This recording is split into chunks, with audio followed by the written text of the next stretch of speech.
Good morning, everyone.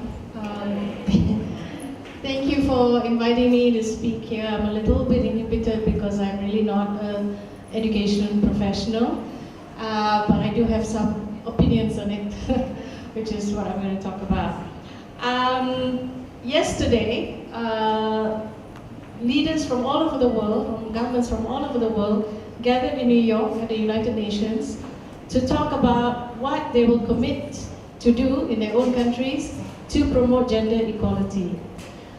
This was on the occasion of the 20th anniversary of the Beijing Platform for Action, which was a document to which governments signed on, in which they promised to do many, many things to promote gender equality. So this was the 20-year report, and governments, including ours, were there in the General Assembly speaking on what they will do. Haven't got a report back yet on what Malaysia will do, except to increase the women's labour force to 59%. But gender equality is obviously a very, very important thing. As many of the leaders have said, you cannot develop any country if women are kept down, kept at a lower status. So gender equality is important, and it's also one of the sustainable development goals that have been promoted by the UN and which all countries have signed on to. Now, there are many ways of promoting gender equality, but here, because we're talking about education, I'm just going to talk about how education can do it, and also how it cannot do it. Here goes. So, basic thing, education as equalizer. It is a basic human right, I think we all accept that, for both boys and girls. And no country, as many, many leaders said yesterday at the UN, can develop if its people are not educated or poorly educated. You develop faster and better if both boys and girls are given access to education.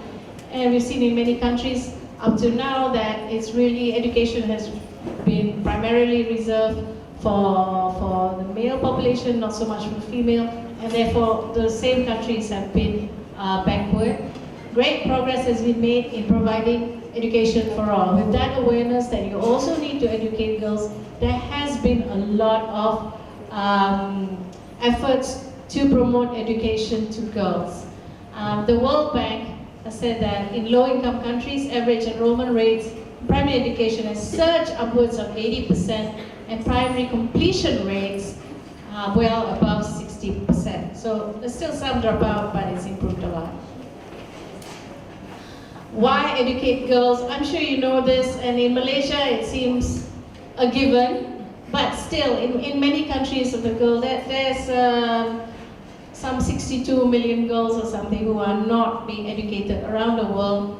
The World Bank says that girls' education is a strategic development investment. It shows that countries with greater gender equality are more likely to have higher economic growth. And you can see that correlation. The countries which are not developing very well, you look at the status of women, they do tend to be lower than those where the economic growth is much better.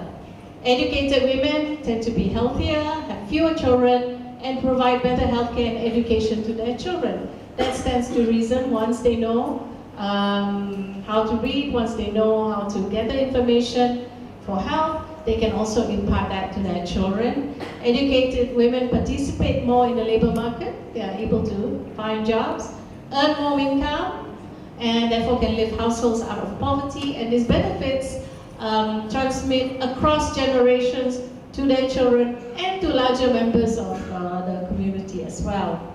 And enrollment of girls at primary level have been rising in most countries until they are at par with boys. So in most countries, in primary schools, you will see equal numbers of girls and boys. But equality needs to be sustained. You can see a lot of enrollment at the primary level, but as it goes up, it starts to thin out. So most countries done very well, primary school, enrolling girls into primary school, but in some countries, the further up you go, you are seeing less and less girls. For instance, East Asia, Latin America, and Caribbean have seen biggest increases at secondary level. So they have worked to get girls into secondary schools. In Europe and Central Asia, they have worked to get girls into tertiary level. But the reasons for girls being dropping out is the same. Poverty is a big issue, and for many families, the answer to poverty very often is early marriage for the girls. So you give them off to someone else to take care, and you don't have to do. And this is a sign very much of gender inequality, that you need to do that, and you need to palm off your girls in order to be cared for by someone else. Or in some cases, actually trafficked even. Education inequality reflects and breeds social inequalities, as we know. When we don't educate girls, we leave them ignorant and vulnerable to abuse and exploitation. We've seen a lot of it. When I was working in HIV, we saw a lot of young girls who were married off or sold off because of poverty, and because they didn't have much education, there's not much work they can do, often wind up in sex work and then HIV as well. And access to education is often denied to women of low status because it's thought of as unimportant for them, and it leads to further low status. You did never get out of that cycle. But there have been some successes in various countries. In Bangladesh, they have made education for girls compulsory and free in order to encourage them. So now there's 6 million girls in secondary school compared to 1.1 million in 1991. You have to remember what is the total population of Bangladesh though, which is well over 100 million. So that seems small, but it is a step in the right direction. In Cambodia, there are scholarships for girls to encourage them to transition from primary to secondary. And in Pakistan, more than 400,000 girls receive stipends to attend secondary school in the largest province of Punjab. So there is a move to, get them on the track from primary to secondary all the way up. And why is that? But enrollment alone is not enough, because you really need to have your population going all the way up. I'm sure you all know this is why you are here, from primary all the way to university, because while many countries will tout the success of getting kids into primary schools, it's not enough. It teaches them to be literate, but what work can they do? They can be laborers, domestic workers, that sort of thing. For secondary too, what are we preparing them for very often in many of these countries? To work in factories, basically, to make cheap goods for developed countries, basically. But tertiary education is what's important. We need to get a lot of them up there, because we need our own doctors, teachers, engineers, and whatever to develop our own countries. Otherwise, you will always stay at that certain level. So real progress comes with good tertiary education for countries' people in order to have global equality, so that we become equal with the many developed countries in the world. We won't be lingering down in the less developed country status. Equality in education therefore must be for both sexes. Girls are now exceeding boys in our universities, as we know here, by about 60% girls, 60-70%. And boys are dropping out earlier, perhaps because of pressure to earn and support families. So we're having the reverse trend now. Unfortunately, there isn't a lot of studies done as to why. So I'm speculating from what I've seen and what boys think they will get by because they are boys, because it is a man's world and they feel like it's okay, they will get by somehow. But then they find it's untrue in real life, and that's why we often find, in Malaysia at least, a lot of social problems, mudroom pains, drugs, all that among young boys. And also that standardized education system assumes that all children are the same, and then there's no leeway for those who don't fit, are not academic. I think in Malaysia too, there's a big issue where we don't have the vocational schools so much in the same form as we used to have, and therefore kids who might not like books but prefer working with their hands don't really have anywhere to go, and therefore, and because a lot of them are boys, then they go and have have all these other problems. Okay, gender stereotyping in secondary schools, however, happens a lot. It's not enough to just have education for girls and think that all the problem is solved. What type of education, what happens in schools is also important. And because your children will absorb also some messages, not just from books, but from attitudes and the environment around them. And there have been studies to show this. One of it was done in 2009 by the Commonwealth Secretariat of countries where girls lag behind boys, those are the ones, and countries where boys lag behind girls. And interestingly, Malaysia is in the second group. And they found that attitudes towards the girls, the education might be the same, but the attitudes are different. So girls are expected to take like domestic roles, sweeping the floor, and caring for siblings, etc. While boys can do what they want. So the girls are already experiencing what they will do later on in life, which is have 2 jobs. At school they have to do well, at home then they have to do all these domestic chores, whereas the boys go home and then have fun. And they are resentful of this, lack of pressure. Well, the boys feel they'll always have the upper hand anyway, it doesn't matter. And there have been many other studies that show this. In Hannah Rosin's wonderful TED Talk and book, ENROLMENT, she talks about graduates or postgrads in the US, female postgrads, were complaining because they are going on to do postgrad, PhD, everything. The boys aren't. And so they're finding that, you know, who are they going to marry? Who are they going to date? You know, basically, it's become a big problem. And it leads to trouble in many ways. When you do this gender stereotyping, even though you're educating the girls, but you're instilling in them these gender stereotypes of how they should behave, it leads to trouble. When you have more educated females than men, and there are difficulties in maintaining stereotype gender roles, because men don't earn as much as women. And we're seeing this here as well. We can probably trace a lot of domestic violence cases to this, where the woman is earning more and the man finds this a threat to his manhood, etc., because he's earning less. And that leads to a lot of tension and sometimes violence. More educated men than women is the previous situation, where it still happens, where it's easy to treat your women badly because they're not as well educated. So we need both. We need both educated men and women, and it must include gender equality education in order to change attitudes. Like I said, just academic education is not enough. You need to have more holistic education in order to change attitudes. So, and this is borne out by many things. For instance, here in Malaysia, Pemandu has cited that 40% of female graduates in Malaysia do not even enter the workforce. We're educating all these girls all the way up to university, and then they don't enter the workforce. And of the 25, of the rest who do, the 60% who do, 25% leave the workforce within 3 years, often to marry and have children. In the first case, they didn't actually cite real reasons why it's possible. There's discrimination in the type of jobs that they face, or they're doing courses which are not suitable for the current workplace.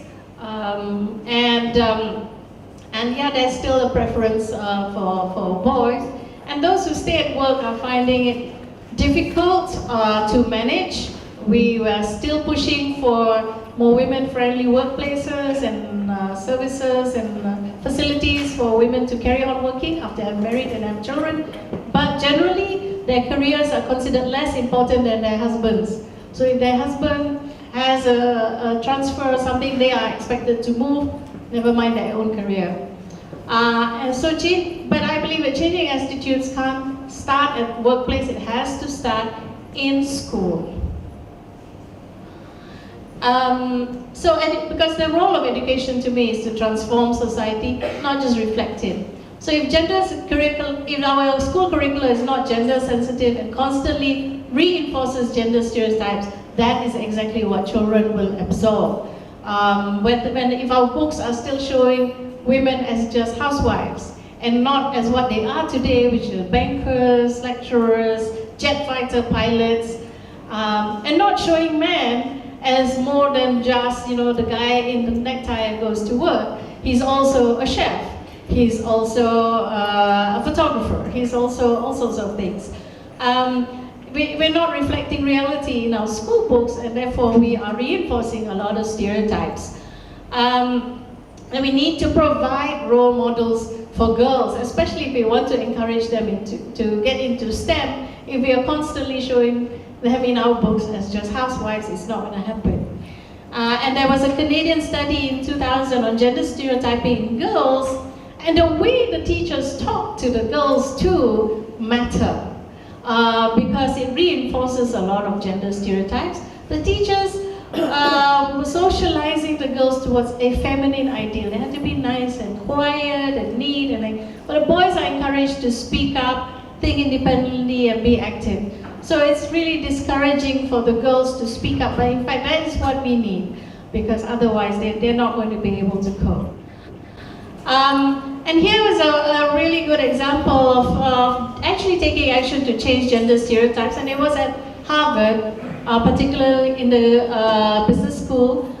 This is Drew Gilpin-Faust, who is the first female president of Harvard University, and when she came in, she decided to do this experiment in the business school to see whether she could change the way the girls were, the female students were achieving and all that. And when they did a survey of the business school, of the students, the female students said that the environment there was extremely hostile. These are older students. They're coming in for postgrad and all that. They have been working a bit, and they found that it reflected the business environment that they used to be in, very hostile, often considered, they are often considered like not intellectually equal to the male students, and they were constantly being judged on their looks rather than on their brains.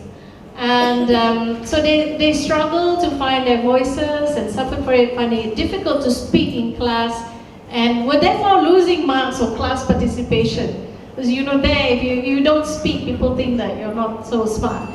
And the female professors also, they're only 1/5 of the tenured professors there. And so they were reflecting in a way the business world, which was very discouraging to the female students. I mean, that's all the chance I'm going to get. And so what they did is they provided coaching to the students and the professors on how to deal with this environment. They level grading inequities where they thought it was, when girls were losing marks because of this, and they assigned students to study groups and address the social environment. The boys didn't like it too much, this type of social engineering, but it did work. They had results. So by graduation, the female teachers were performing better. Female students were participating more in class, and there were record numbers of women winning academic awards. So the clear lesson is, not only do we have to address gender inequities among students, but also among teachers. Because it's the environment that matters as much as what you're teaching. So, we all need gender equality. If we teach gender equality in schools, we will ensure gender equality in society. I really, really believe that, because it means that both men and women will participate in society, so that all of the needs of the issues and issues of society are addressed. At the moment, we're losing a very vital voice, which is the women's voice in society. Gender inequality begins in schools and brings about an unequal society, not just between genders, but between classes, races, and religions. Have you ever met a sexist who was for a racist who was also not sexist? I mean, it kind of goes together. If you believe in one type of inequality, you tend to believe in all types of inequality. Yeah. So there's nothing to lose by having a gender equal education system. It is the most 21st century thing to do. It is also, like I said, it also promotes, education must also promote every type of equality, not just gender equality, but equality between haves and have-nots. I think we can, through education, create more empathy between those who have and those who don't have as much, and equality between diverse communities. Like I said, education needs to transform, and only then will education become a truly, in my mind, a 21st century force. Thank you very much.